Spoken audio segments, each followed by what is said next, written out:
आई hope आप सभी को अभी तक ये तो समझ में आ गया होगा कि प्रोबेबिलिटी क्या होती है और हम उसे कैसे फाइंड करते हैं।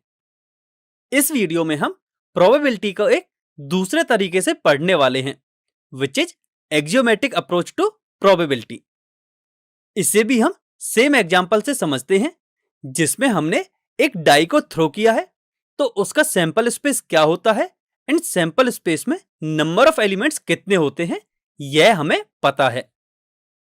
अब माना events omega 1, omega 2, omega 3, omega 4, omega 5 and omega 6 इस प्रकार डिफाइन है।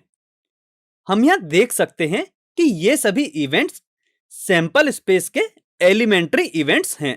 अब इन सभी इवेंट्स में यदि हम नंबर ऑफ एलिमेंट्स फाइंड करें तो सभी इवेंट्स के लिए यह 1 के इक्वल मिलेगा।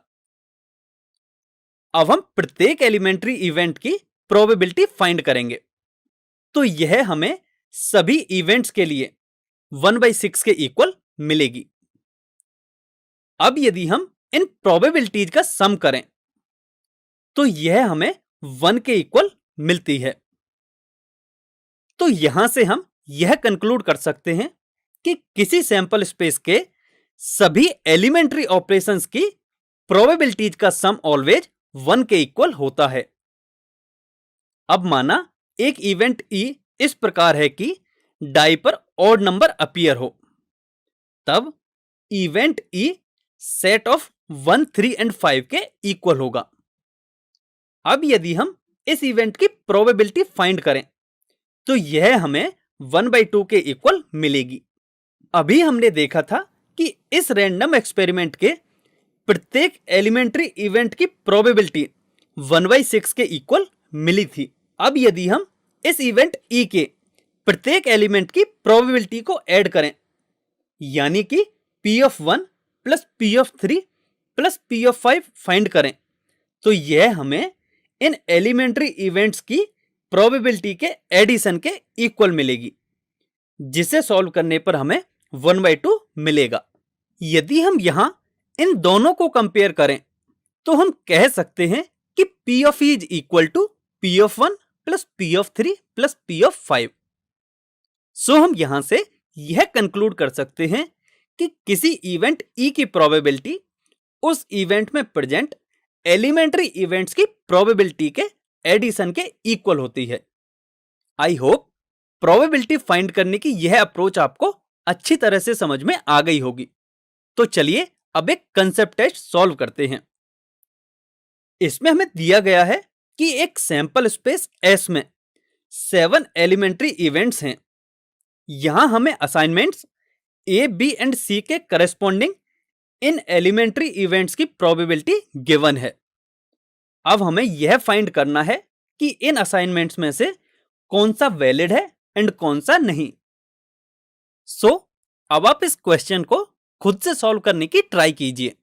सो please pause the video here and take 3 minutes to solve this question.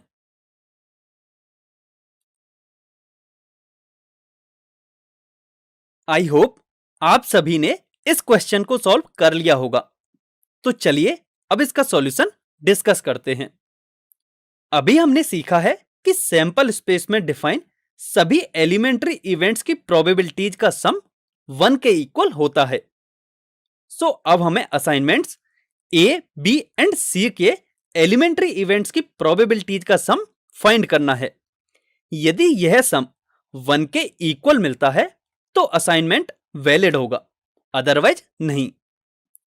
सो सबसे पहले असाइनमेंट A के लिए जब इन प्रोबेबिलिटीज का सम करते हैं तो हमें यह 1 के इक्वल मिलता है।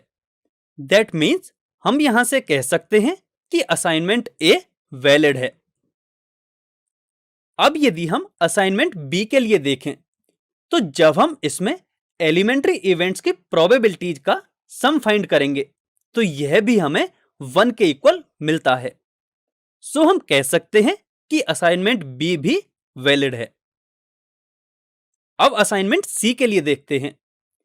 जब हम इसमें एलिमेंट्री इवेंट्स की प्रोबेबिलिटीज का सम करेंगे तो यह हमें 2.8 के इक्वल मिलता है, जो कि 1 के इक्वल नहीं है।